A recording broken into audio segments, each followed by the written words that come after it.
একটা zero oil healthy থালি তোমাদেরকে আজকে দেখাবো। আই হোপ ভালো লাগবে। এর জন্য ফার্স্টে রুটিটা বানিয়ে নিতে হবে।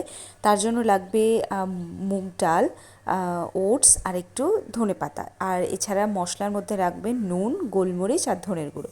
মিক্সিং জারে আমি মুগ ডালটা, ওটস, নুন আর একটু জল দিয়ে এটার একটা পেস্ট বানিয়ে নেব।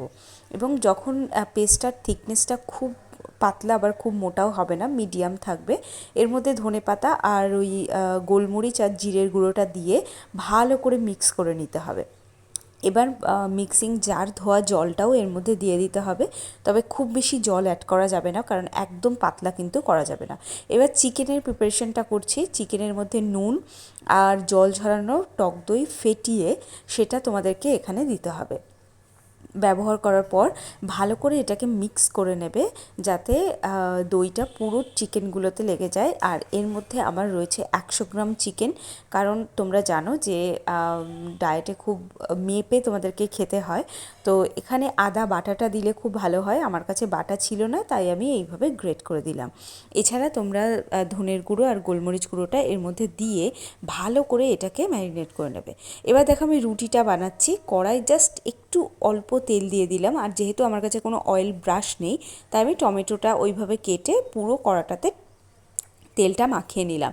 এই পজিশনে একটা জিনিস মাথায় রাখবে, কড়াটা কিন্তু আগে থেকে প্রচণ্ড হিট করে নেবে, একদম ফুল গরম হবে, তবেই তার মধ্যে তেল দেবে।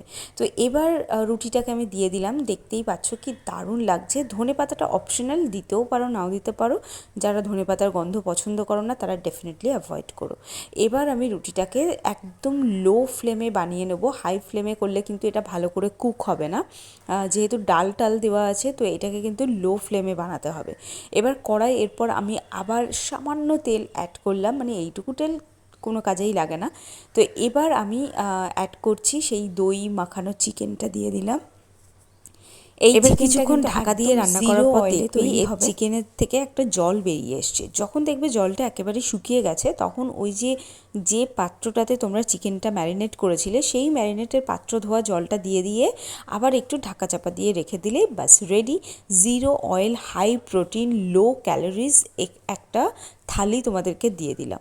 মানে এটা তুমি ডিনারে, লাঞ্চে সব কিছুতে গিল্ট ফ্রি হয়ে খেতে পারো। তোমার মনে কোনো সংশয় থাকবে না যে কি খেলাম, কেন এত শরীর খারাপ লাগবে, কিচ্ছু লাগবে না। সঙ্গে একটু স্যালাড নিয়ে নেবে, বাস রেডি। তো আই হোপ তোমাদের এই রান্নাটা ভালো লেগেছে। ভালো লাগলে সাবস্ক্রাইব